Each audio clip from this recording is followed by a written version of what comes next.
আমি যখন দেখেছিলাম এদেশের অজস্র আলেমদেরকে কোমরের মধ্যে রশি বেঁধে, হাতের মধ্যে হ্যান্ডকাপ পরিয়ে, গরুর রশি দিয়া বেঁধে, ডান্ডা বেরি পরিয়ে তাদেরকে আদালতে বেইজ্জত করা হচ্ছে, তাদের পক্ষে দাঁড়িয়ে বক্তব্য দিয়েছিলাম।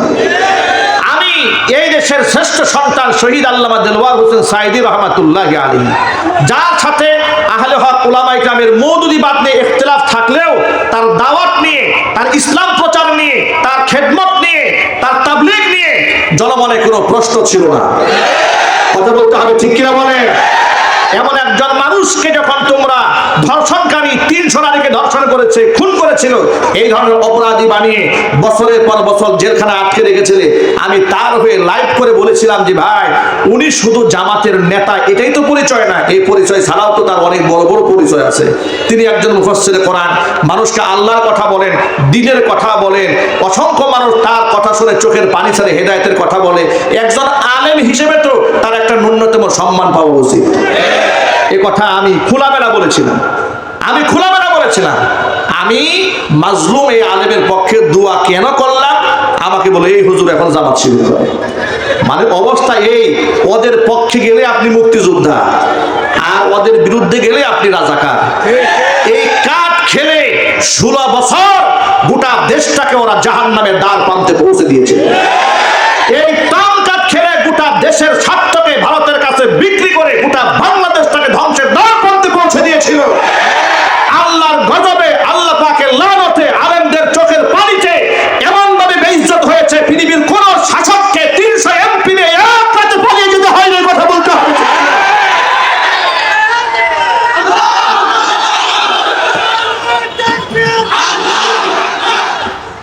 কুরআনের বাণী যে আল্লাহ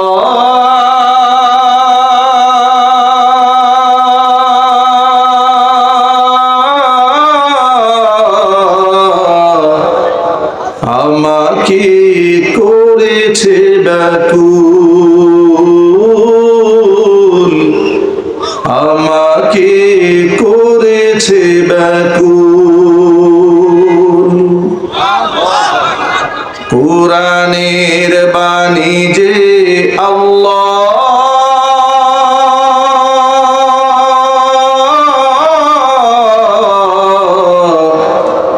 আমাকে করেছে ব্যাকুল, আমাকে করেছে ব্যাকুল।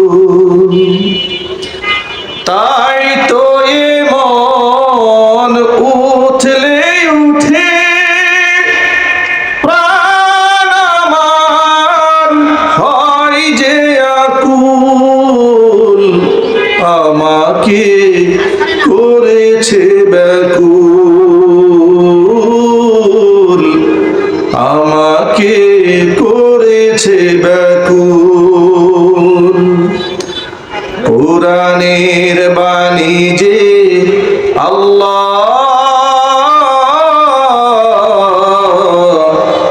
আমাকে করেছে ব্যাকুল,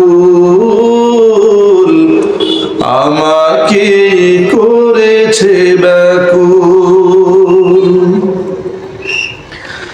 সকল যুগের মানুষ জানে কি মহিমা আল কুরআনে, সকল যুগের মানুষ জানে কি মহিমা আল কুরআনে। এমন মধু পেয়ে হে আল্লাহ, এমন মধু পেয়ে হে আল্লাহ, চিনতে কি কেউ করে ভুল, চিনতে কি কেউ করে ভুল। কুরআনের বাণী যে আল্লাহ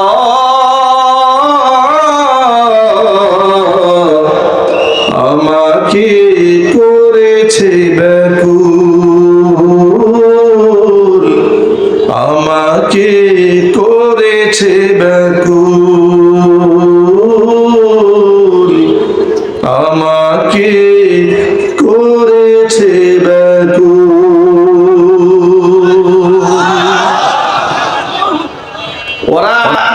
জয় বাংলা স্লোগান শোনাতে শোনাতে আমাদের বাচ্চাদেরকে মুখস্থ করায় ফেলেছে। আমার ছোট্ট বাচ্চা 4 বছর বয়স ঘরের মধ্যে একদিন বলতেছে জয় বাংলা জিতবে এবার নৌকা। কোত্থেকে শিখেছে যেটা? কয় বাবা এই যে সব সময় মাইকে গুলা বাজে সামনে দিয়ে, শিশু বাচ্চা তো মুখস্থ করে ফেলেছে।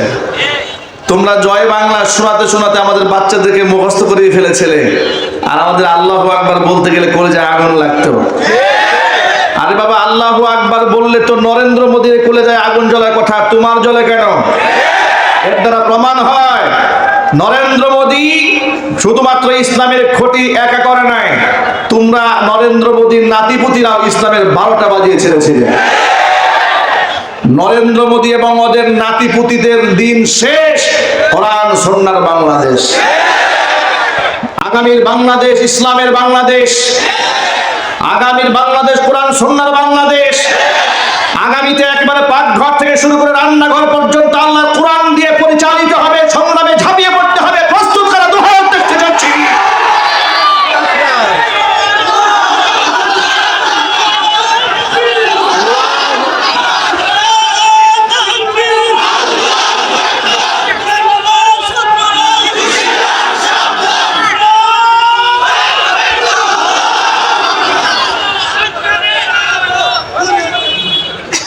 আমি আল্লামা মামুনুল হক হাফিজাহুল্লাহকে নিয়ে লাইভ দিয়েছিলাম।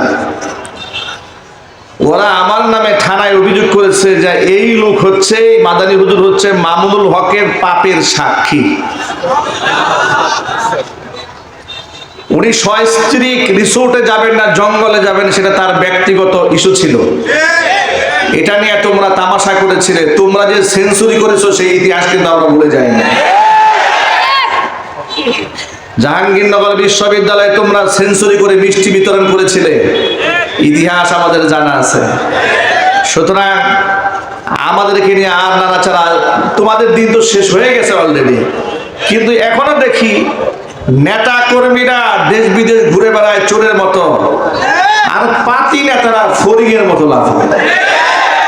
ফেসবুকে এদের আস্ফালন দেখলে মনে হয় এদের কোনো গার্জিয়ান নাই, এদের দিমাগ নষ্ট হয়ে গেছে। এদেরকে বলবো মাসুদ ভালো হয়ে যাও,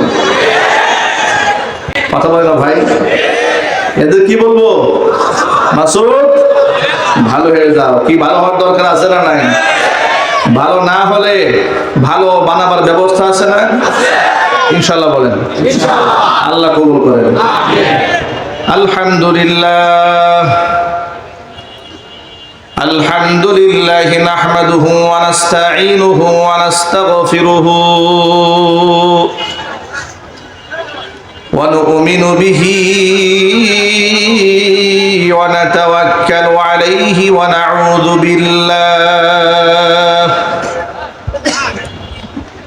নাউযু বিল্লাহি মিন শুরুরি আনফুসিনা ওয়া মিন سيئات أعمالنا من يهده الله فلا مضل له ومن يضلله فلا هادي له ونشهد أن لا إله إلا الله وحده لا شريك له ونشهد أن سيدنا ونبينا وحبيبنا وشفيعنا ومولانا محمدا عبده ورسوله الذي أرسله بالحق بشيرا ونذيرا وداعيا إلى الله بإذنه وسراجا منيرا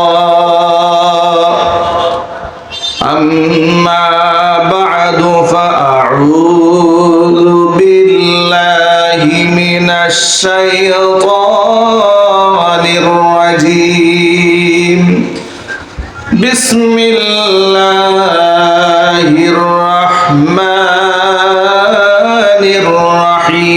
الرحيم وما كان লিমুমিনিন ওয়ালা মুমিনাতিন ইযা কাদাল্লাহু ওয়া রাসূলুহু আমরা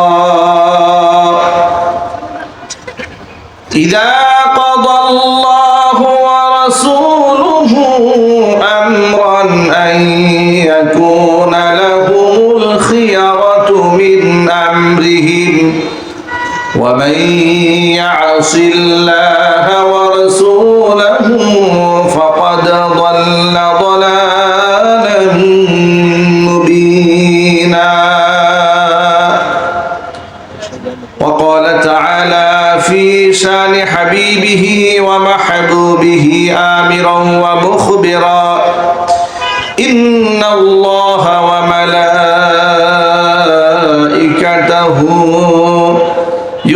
يصلون على النبي يا أيها الذين آمنوا صلوا عليه وسلموا تسليما اللهم صل على محمد وعلى آل محمد كما صليت على إبراهيم وعلى آل إبراهيم إنك حميد مجيد اللهم بارك على محمد وعلى آل محمد كما باركت على إبراهيم وعلى آل إبراهيم إنك حميد مجيد محبته জবান ছেড়ে দিয়ে সকলে মিলে কিছুক্ষণ জিকির করুন লা ইলাহা ইল্লাল্লাহ জোরে জোরে লা ইলাহা ইল্লাল্লাহ স্ট্যান্ডটা একটু আগাই দেন স্ট্যান্ডটা একটু আগাই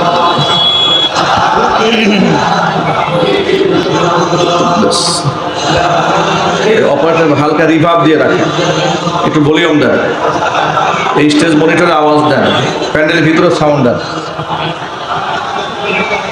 মোহাব্বতে লা ইলাহা ইল্লাল্লাহ লা ইলাহা ইল্লাল্লাহ লা ইলাহা ইল্লাল্লাহ লা ইলাহা ইল্লাল্লাহ লা ইলাহা ইল্লাল্লাহ লা ইলাহা ইল্লাল্লাহ লা ইলাহা ইল্লাল্লাহ লা ইলাহা ইল্লাল্লাহ মুহাম্মাদুর রাসূলুল্লাহ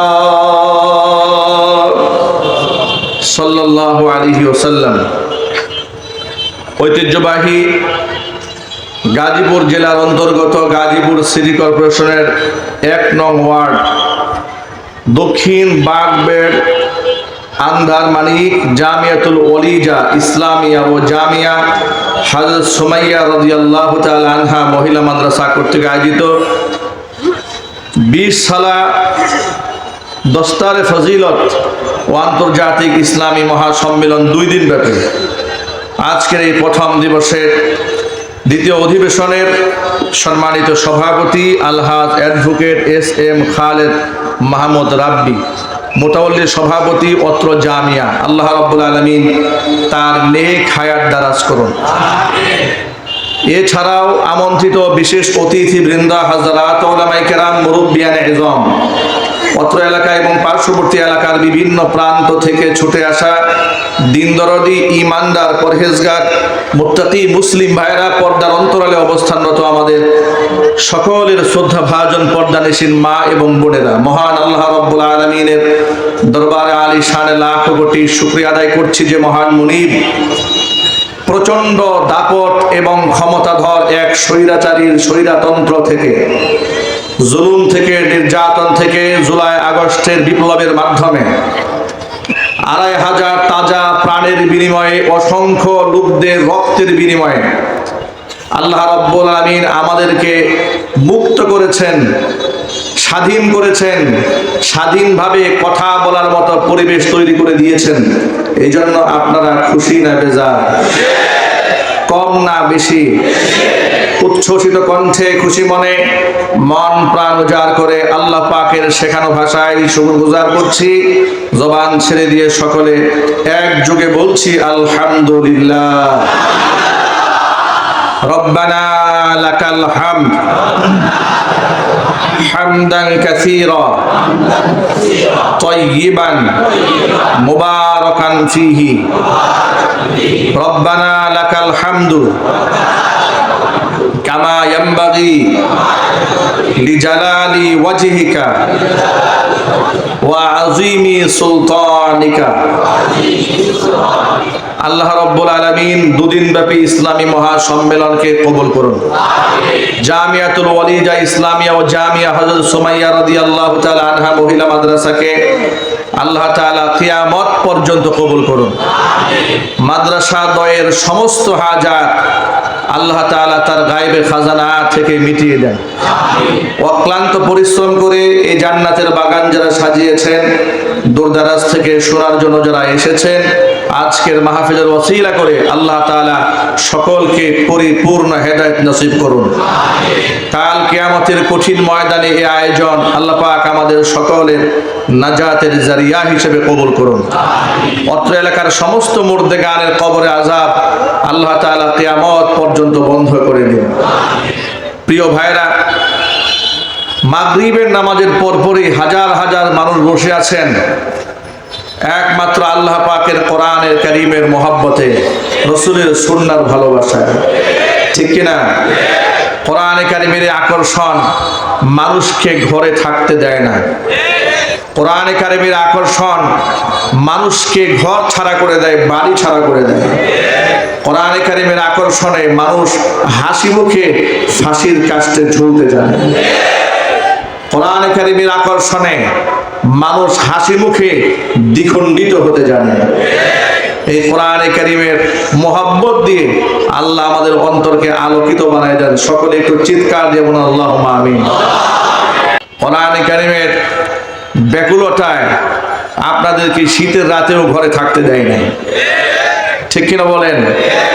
কোরআনে কারীমের ব্যাকুলতায় এদেশের মানুষ, কত মানুষ ঘর ছাড়া হয়েছে, কত মানুষ বাড়ি ছাড়া হয়েছে, কত মানুষ দেশান্তরিত হয়েছে, কত মানুষ অন্ধকার কারাগারে বছরের পর বছর নিরপরাধ হয়েও কোরআনের ব্যাকুলতায় অপরাধী সাজানো হয়েছে, বছরের পর বছর জেলখানায় কাটিয়েছে একমাত্র কোরআনের ব্যাকুলতায়।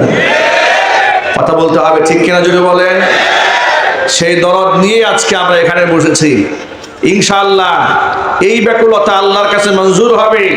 কোরআনের নূর দিয়ে আমরা একটি সুন্দর সমাজ বিনির্মাণ করতে সক্ষম হব ইনশাআল্লাহ। আপনারা তো রাজি আছেন ইনশাআল্লাহ? জোরে বলুন ইনশাআল্লাহ। সেই ক্ষেত্রে আপনাদেরকে একটি মূলনীতি মনে রাখতে হবে। আমি অনেক লম্বা কথা বলার সুযোগটা আমাদের হবে না, যেহেতু আমাদের এই সময় মাহফিলের প্রচন্ড চাপ থাকে। উজুর খাহি আগেই করে নিচ্ছি। আমার রিয়াজুল করিম ভাই যখন আমাকে দাওয়াত দিয়েছেন, তখন তো আমার আলোচনার সময় ছিল বাদ আসর।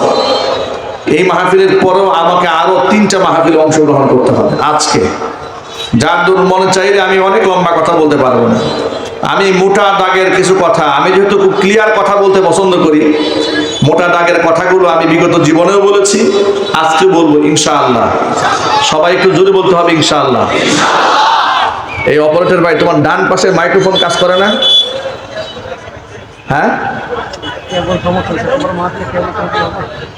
ডান পাশে মাইক্রোফোন কিন্তু কাজ করে না। হ্যাঁ, তাহলে এটা বসে রাখছো কেন?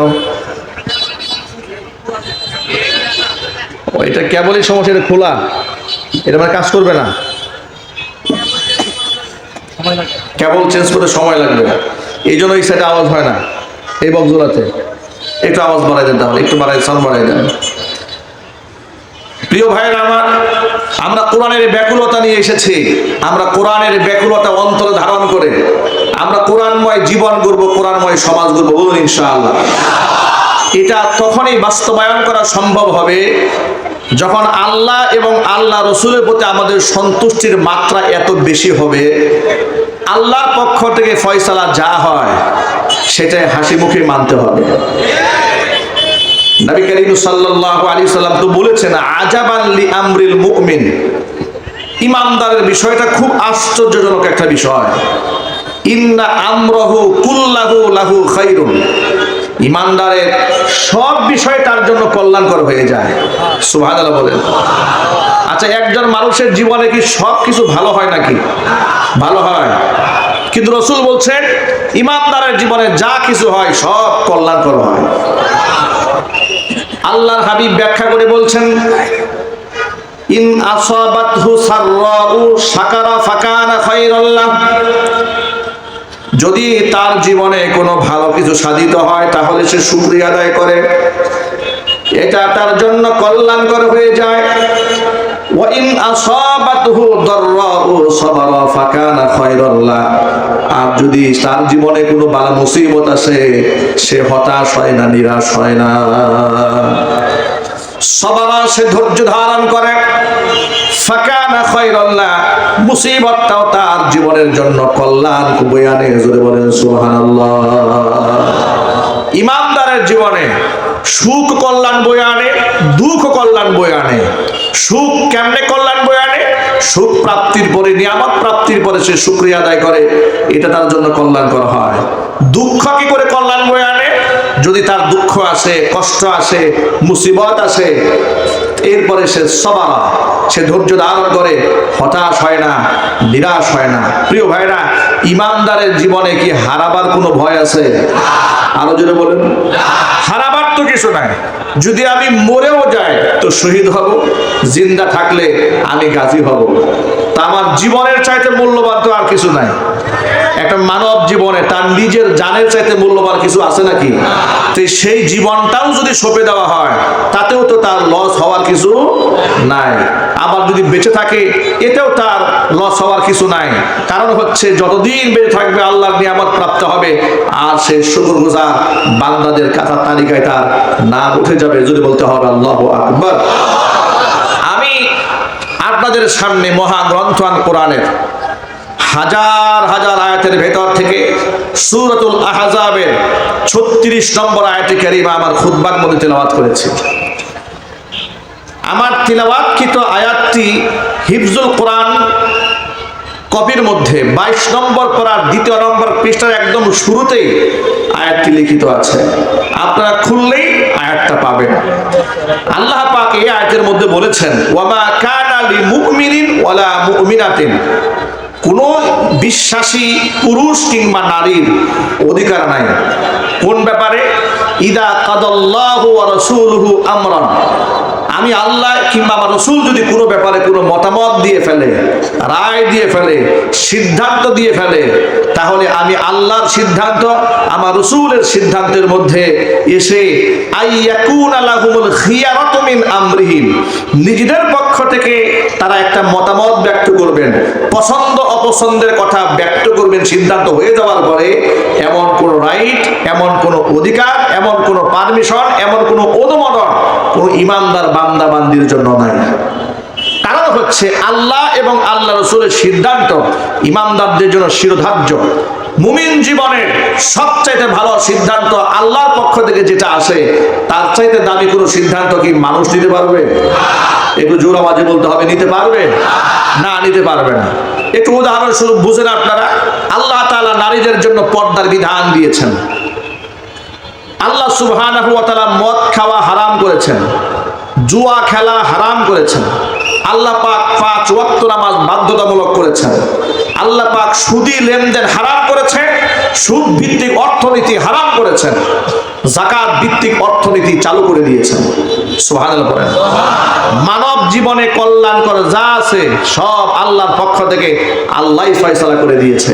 বান্দার দায়িত্ব হচ্ছে হাসি মুখে আল্লাহ এবং রাসূলের সিদ্ধান্ত মেনে আমল করা।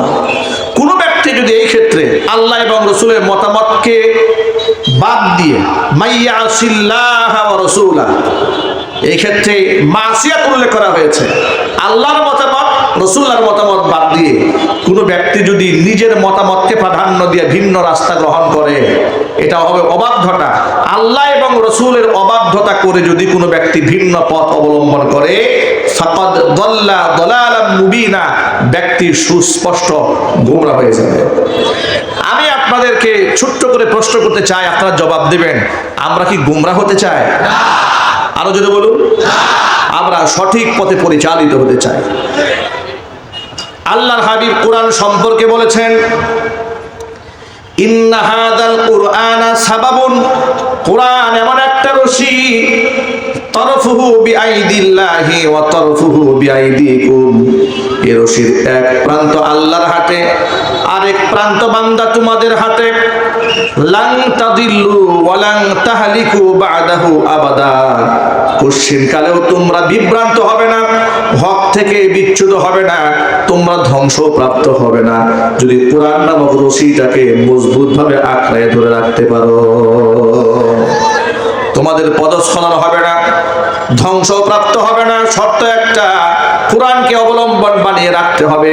আল্লাহ পাক যেন কোরআনে কারীমকে অবলম্বন বানিয়ে রাখার তৌফিক দান করেন। জোরে বলেন আল্লাহুম্মা আমিন। এই আয়াতটি নাজিল হওয়ার একটা প্রেক্ষাপট আছে, যেটাকে তাফসীরের ভাষায় শানে নুজুল বলা হয়। মানে আয়াত নাজিল হওয়ার প্রেক্ষাপট, কেন আল্লাহ পাক এই আয়াতটা নাজিল করলেন, এর একটা ঘটনা আছে।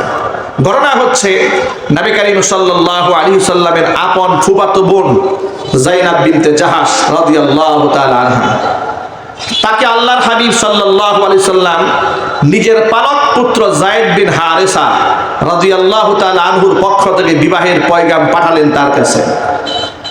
যায়েনাব বিনতে জাহাশ রাদিয়াল্লাহু তাআলা আনহা রাসূলের ফুফাতো বোন, কুরাইশ বংশী সুন্দরী নারী। তিনি যখন শুনতে পেলেন যে রাসূল আমার জন্য পাত্র সিলেক্ট করেছে যায়েদ বিন হারেসাকে, তিনি এটা মন থেকে অ্যাকসেপ্ট করতে পারলেন না। অ্যাকসেপ্ট করতে না পারার পেছনে তার যৌক্তিকতা ছিল যে আমি হলাম কুরাইশ বংশের একটা স্বাধীনা মুসলিম রমণী, আমার সামাজিক স্ট্যাটাস, বংশীয় মর্যাদা অনেক উপরে। পক্ষান্তরে যায়েদ বিন হারেসা হচ্ছে কৃতদাস, উকাজের মেলা থেকে তাকে 8 বছর বয়সে খরিদ করা হয়েছিল। সুতরাং একজন কৃতদাসের সাথে যদিও সে রাসূলের পালক পুত্র হিসেবে এখন সে মর্যাদা পেয়েছে, কিন্তু তার সাথে আমার বিবাহ বন্ধন হবে, এটা আমি মন থেকে মানতে পারলাম না। তিনি গ্রহণ করলেন না এই প্রস্তাব। সাথে সাথে তার ভাই আব্দুল্লাহ ইবনে জাহাশ, যায়েনাব বিনতে জাহাশের ভাই, তিনিও এই প্রস্তাব অ্যাকসেপ্ট করলেন না। তার পরিপ্রেক্ষিতে আল্লাহ তাআলা আয়াতখানা নাজিল করলেন। আয়াত নাজিল হওয়ার পরে এই আওয়াজ যখন যায়েনাব বিনতে জাহাশের কান পর্যন্ত পৌঁছেছে, তখন তিনি বললেন, আল্লাহ এবং রাসূলের সিদ্ধান্তই চূড়ান্ত। হুজুর যে সিদ্ধান্ত দিয়েছেন যায়েদ বিন হারেসাকে বিবাহ করতে হবে, আমি হাসি মুখে আল্লাহ এবং রাসূলের সিদ্ধান্ত মেনে নিলাম। একটু জোরে আওয়াজে বলতে হবে আল্লাহু আকবার। আয়াতটি মুফাসসিরিনে কেরামরা লিখেছেন, যদিও আয়াতটি নাজিল হয়েছে একটা খাস ঘটনাকে কেন্দ্র করে, কিন্তু ঘটনার হুকুম ব্যাপক। প্রত্যেকটা মুমিন মুসলমানের জীবনে আল্লাহ এবং রাসূলের সিদ্ধান্তই শিরোধার্য। এই ক্ষেত্রে কোনো যুক্তি চলবে না, কোনো তর্ক বাণিজ্য করা যাবে না। যেমন আমরা যদি আমাদের যুবক ভাইদেরকে বলি, যুবকেরা মুখে দাড়ি রাখতে হবে, দাড়ি রাখার বিধানটা ওয়াজিব।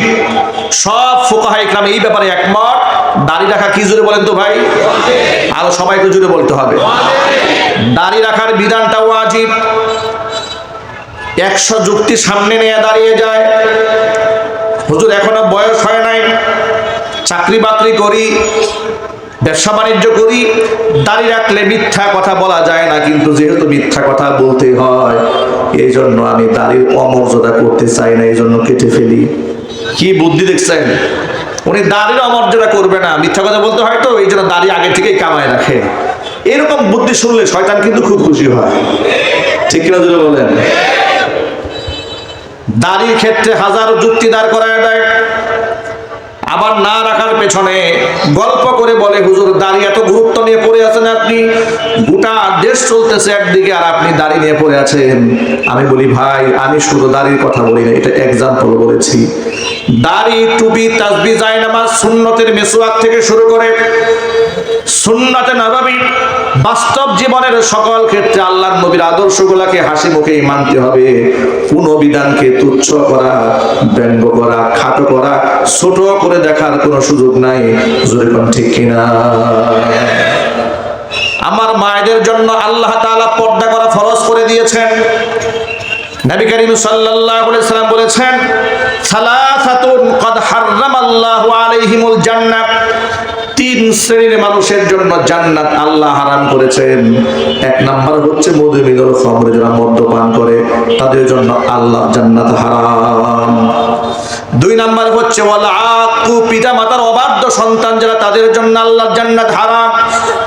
তিন নাম্বার ওয়াদাইয়ুসুল্লাযী ইউকিররু ফি আহলিহিল খাবাস, ওই দাইয়ুস পুরুষ, যে দাইয়ুস পুরুষ তার অধীনস্থ নারীদেরকে অশ্লীল কাজের দেখার পরেও সে প্রতিবাদ জানায় না, অন্যায়ভাবে চলাফেরা করার পরে বাধা সৃষ্টি করে না, এমন পুরুষের জন্য আল্লাহর জান্নাত হারাম। জোরে কর নাউজুবিল্লাহ। এখন যদি পর্দার কথা বলা হয়, যুক্তি দেখায় বলে, হুজুর ধর্মীয় গোঁড়ামিটা একটু বাদ দেন, ধর্মান্ধতা বাদ দিয়ে দেন। দেখুন, আমাদেরকে ধর্মান্ধ বলে বামপন্থীরা। আমি আপনাদের অত্যন্ত বিনয়ের সাথে প্রশ্ন করি, আপনারা বলুন তো, যারা ধর্মীয় জ্ঞান রাখে, ধর্ম পালন করে, মান্য করে, তারা ধর্মান্ধ নাকি যারা জানে না তারা ধর্মান্ধ? ধর্মান্ধতা কাকে বলে? ধর্মের ব্যাপারে অন্ধ, ঠিক কিনা বলেন? যারা ধর্মীয় জ্ঞান রাখে না তারা ধর্মান্ধ হতে পারে। ধর্মীয় জ্ঞানে যারা সমৃদ্ধ, ধর্মের জ্ঞানে যারা আলোকিত, যাদের জীবন ওহীর নির্দেশনায় পরিচালিত, তারা কখনো অন্ধ নয়, তারা আলোকিত মানুষ, ঠিক কিনা বলেন? ধর্মান্ধ তারা যারা ধর্মের কোনো বালাই যাদের জিন্দেগিতে নাই, চুরি, ডাকাতি, মিথ্যা, জেনা, বদমাশি, খুন খারাপি, ধর্ষণ, রাজধানী, অজস্র অপকর্মে যারা গোটা জীবনটাকে ডুবিয়ে রেখেছে, তারাই হচ্ছে আসল ধর্মান্ধ। চোর নিজের চুরি কখনো স্বীকার করে না, অন্যের উপর চাপিয়ে দিতে চায়। এই জন্য ক্ষুধাদ্রোহী এবং ধর্মান্ধরা আলেমদেরকে ধর্মান্ধ বলতে চায়। আমরা যখন ধর্মের ব্যাপারে ইসলামের শরীয়তের কথা জাতির সামনে উপস্থাপন করি, তখন তারা আমাদেরকে উল্টা টিটকারি দিয়া বলে এরা ধর্মীয় গোঁড়ামির মধ্যে আছে। একবিংশ শতাব্দীতে এসে ধর্মের নামে এত বাড়াবাড়ি চলে না। হিজবুত তাওহীদের মহিলারা রাস্তাঘাটে পত্রিকা বিক্রি করে, এমনকি বর্তমানে তারা অনলাইনে সোশ্যাল মিডিয়াতে খুব সুন্দর করে সেজেগুজে বিভিন্ন পণ্য বিক্রি করে, একেবারে সিনেমার নায়িকাদের স্টাইলে। যদি আপনি বাধা দেন, ওরা আপনাকে বলবে ধর্মীয় গোঁড়ামি ভালো নয়। কথা বুঝতে পেরেছেন?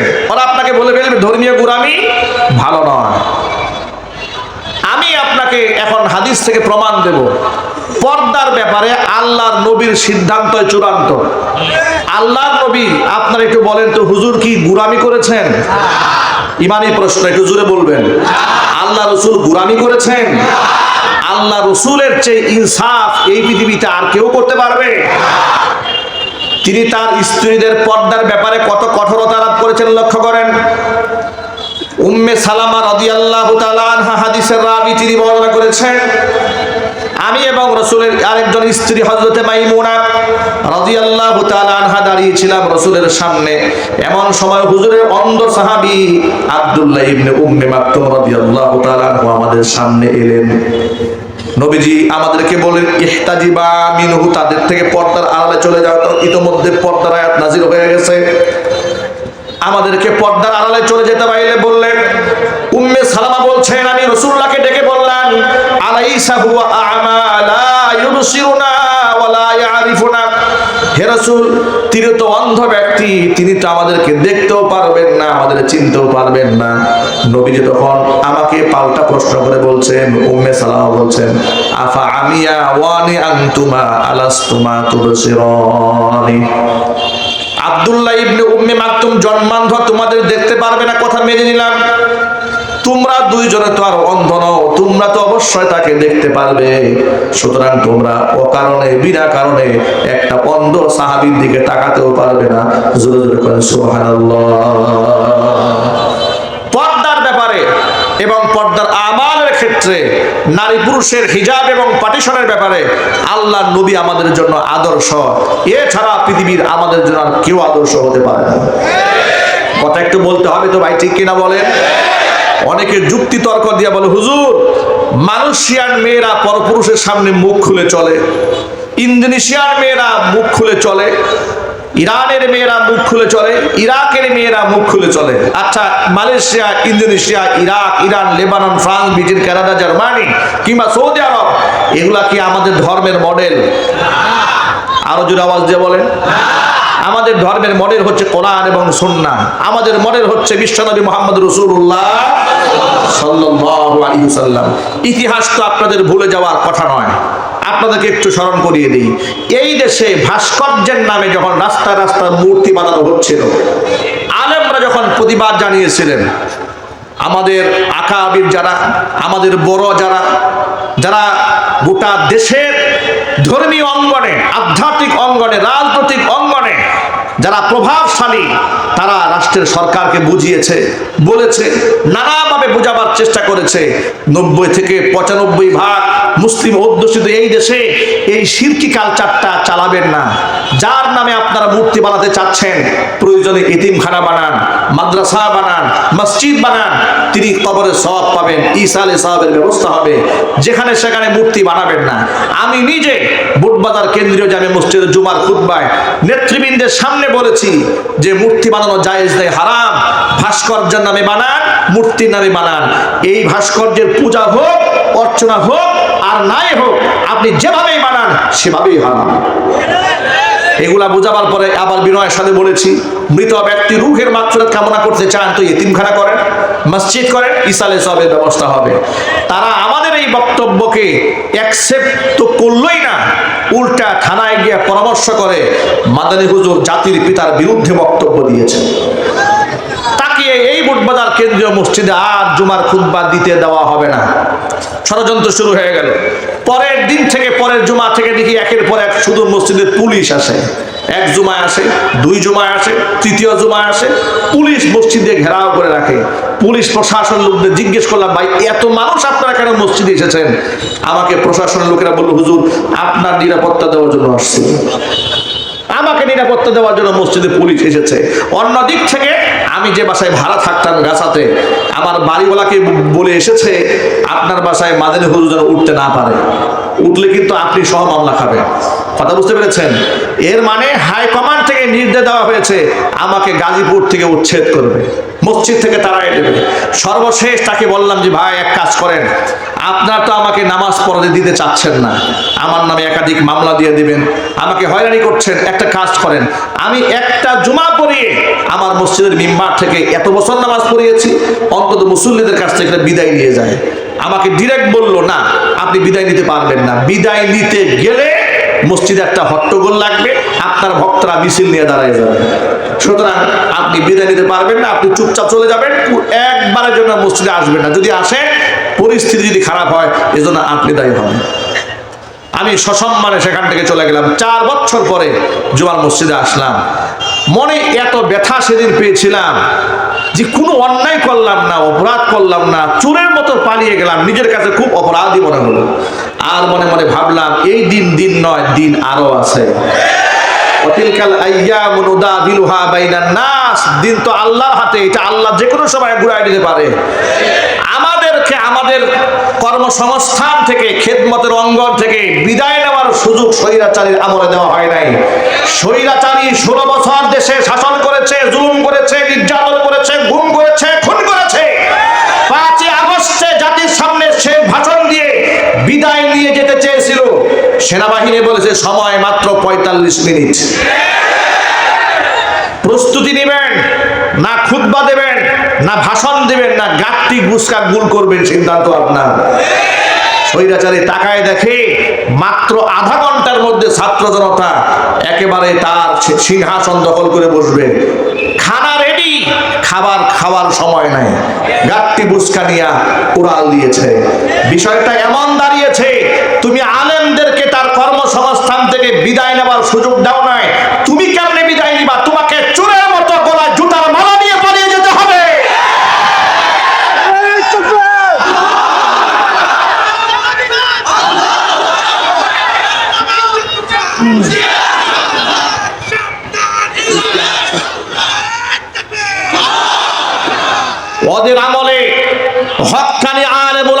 তারা শত্রু বানিয়ে রেখেছিল, আর বেঈমান মুনাফিক কাফেরদের করা বন্ধু বানিয়ে রেখে দিয়েছিল। রাষ্ট্রের দেশপ্রেমিক যারা তাদেরকে শত্রু বানিয়েছিল, রাষ্ট্রের শত্রু যারা তাদেরকেই তারা বন্ধু বানিয়েছিল। কথা জোর জোরে বলতে হবে, ঠিক কিনা বলে? ওরা হেফাজতে আমরা অংশগ্রহণ করার কারণে আমাদের তকমা দিয়েছে আমরা হেফাজতি হুজুর। আমাকে যে কত লেভেলে ভাগ করেছে, কখনো বলেছে হেফাজতি, কখনো বলেছে জামাতি, কখনো বলেছে শিবির। শুধু রাজাকারটা বলতে পারে নাই বয়স কম থাকার কারণে, ঠিক কিনা বলেন? যদি দাঁড়িয়ে দড়ি কিছু পাকনা টাকটা থাকতো তাহলে গাজীপুরের 1 নাম্বার রাজাকার আমি থাকতাম। আপনি বলবেন হুজুর কেমনে 1 নাম্বার থাকতেন? আরে বাবা, 150 আসামি বিএনপির, এই 150 আসামির মধ্যে আমার নামে 1 নাম্বারে। হাসান সরকার এত বড় একটা প্রভাবশালী নেতা, এক সময় সাবেক এমপি ছিলেন, তিনি ডিস্ট্রিক্ট চেয়ারম্যান ছিলেন। বুড়া মানুষটা রাজনীতি করতে করতে বৃদ্ধ হয়ে গেছে, তাকে দিয়েছেন মামলার 7 নাম্বার আসামি, আমাকে দিয়েছেন 1 নাম্বার আসামি। বয়স যদি খালি একটু মিলতো ভাই, আমি হইতাম 1 নাম্বারের রাজাকার। কথা বলেন ভাই, ঠিক কিনা বলেন? এইভাবে তারা আমাদেরকে উচ্ছেদ করতে চেয়েছে। আমাদের অপরাধটা কি? আমাদের অপরাধটা শুনেন। আমাদের অপরাধ ছিল আমরা ওদের কুফুরি কর্মকাণ্ডের বিরুদ্ধাচরণ করেছি। ওরা নারী উন্নয়ন নীতিমালা তৈরি করে কোরআন সুন্নাহর সূরা নিসার 11 নম্বর আয়াতটাকে ভেঙে দিয়ে ইউসিকুমুল্লাহু ফি আওলাদিকুম লিযাকারি মিসলু হাজ্জিল উনসায়াইন, পুরুষ পাবে নারীর দ্বিগুণ, এই ভেদাভেদটা ভেঙে দিতে চেয়েছিল।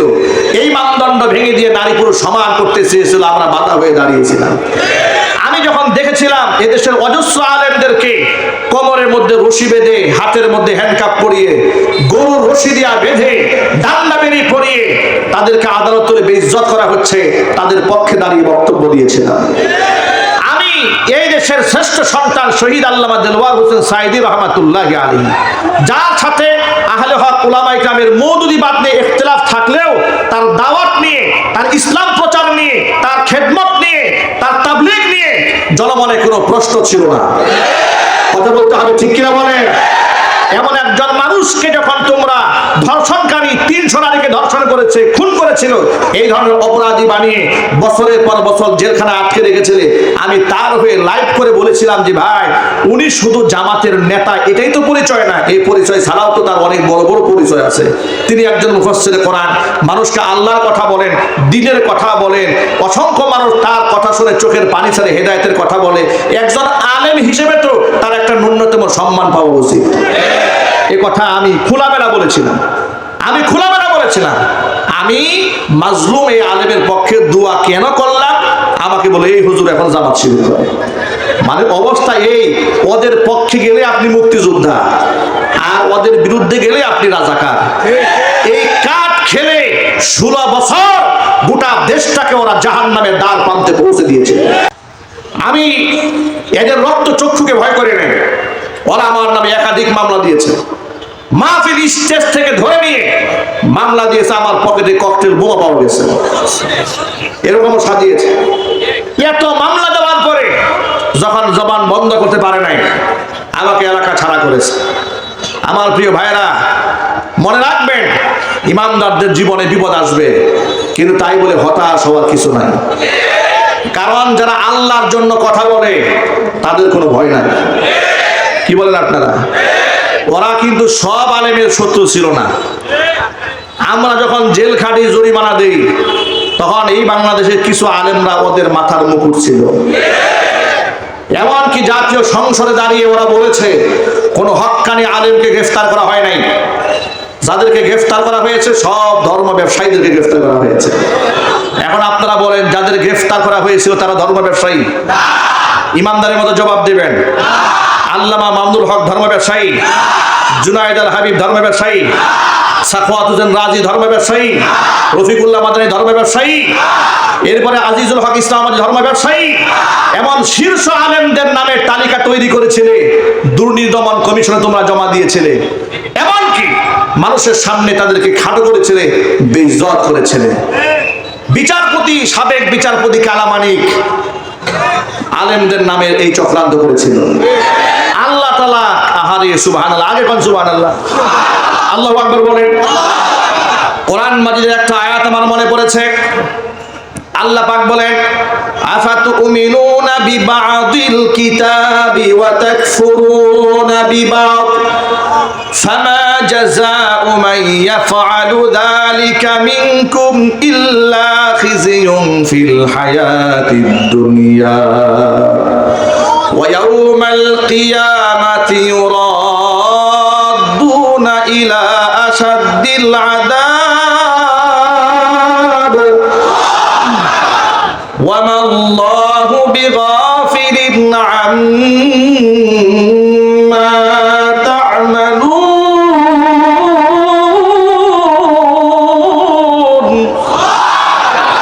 আল্লাহ পাক বলেন আমার নাজিলকৃত বিধানের কিছু অংশের ঈমান আনবে আর কিছু অংশ করবে অস্বীকার। এই যদি হয় তোমাদের কারো চরিত্র ফামা জাযাউ মাইয়া ফাআলু যালিকা মিনকুম ইল্লা খিzyun ফিল হায়াতিদ দুনিয়া, দুনিয়াতে তাকে লাঞ্ছনা গঞ্জনা তাকে পোহাতে হবে। ওয়া ইয়াউমাল কিয়ামাতি ইউরাদ্দুনা ইলা শাদ্দিল আযাব, কিয়ামতের দিন তাকে আরো কঠিন শাস্তির সম্মুখীন করা হবে। তোমাদের কৃতকর্ম সম্পর্কে আমি আল্লাহ উদাসীন নয়, গাফিল নই। ঠিক কিনা বলেন? 116 জন আলেমের নামের তালিকা যেই সাবেক বিচারপতি শামসুদ্দিন চৌধুরী কালামানিক যার নেতৃত্বে হয়েছিল, আহারে দেশটা স্বাধীন হতে না হতেই কালামানিকের যে কি কালা দশা, কলা পাতার মধ্যে শুয়ে আছে। আহারে মনে হচ্ছে ওর চাইতে বড় ইতিম এই দেশে আর কেউ নাই, অথচ দুদিন আগে ওর হুঙ্কারে টেলিভিশনের টক শো ফাটিয়ে ফেলেছে। কথা বলতে হবে তো ভাই, ঠিক কিনা বলে? আলেমদেরকে বেইজ্জত করেছে। প্রত্যেকটা কাজের একটা রিয়াকশন আছে না না ভাই, সাইড এফেক্ট আছে না নাই? আলেমদের সাথে বেইজ্জত যে যত বেশি করেছে, জুতার বাড়ি সেই তত বেশি খেয়েছে। এখন আপনাদেরকে একটা ব্যাপারে ঐক্যবদ্ধ হতে হবে, সেটা হচ্ছে এই রক্ত দিয়ে জীবনের ঝুঁকি নিয়ে রাষ্ট্রটা আলহামদুলিল্লাহ আমরা স্বাধীন করেছি, কিন্তু স্বাধীনতা যেন রক্ষা করতে না পারি এই জন্য চক্রান্ত কিন্তু থেমে নাই। ঠিক না ভাই? চক্রান্ত থেমে নাই, এই স্বাধীনতাকে ধরে রাখতে হবে। আর যারা আমার ভাইদেরকে গুম করেছে, খুন করেছে, মিথ্যা মামলা দিয়ে বছরের পর বছর আটকায় রেখেছে, আয়না ঘরের মধ্যে রেখে পাশবিক নির্যাতন চালিয়েছে, এদের প্রত্যেকটাকে আইনের আওতায় এনে এমন দৃষ্টান্ত স্থাপন করতে হবে যাতে আগামী 100 বছর পর কিয়ামত পর্যন্ত অন্তর্বর্তী শাহজালাল আলী আমাদের এই পুণ্যভূমিতে আর দ্বিতীয় কোনো শেখ হাসিনার জন্ম না হয়। আপনারা কি ঐক্যবদ্ধ হয়ে সংগ্রাম করতে রাজি আছেন? কারণ দুহাত দেখতে চাচ্ছি।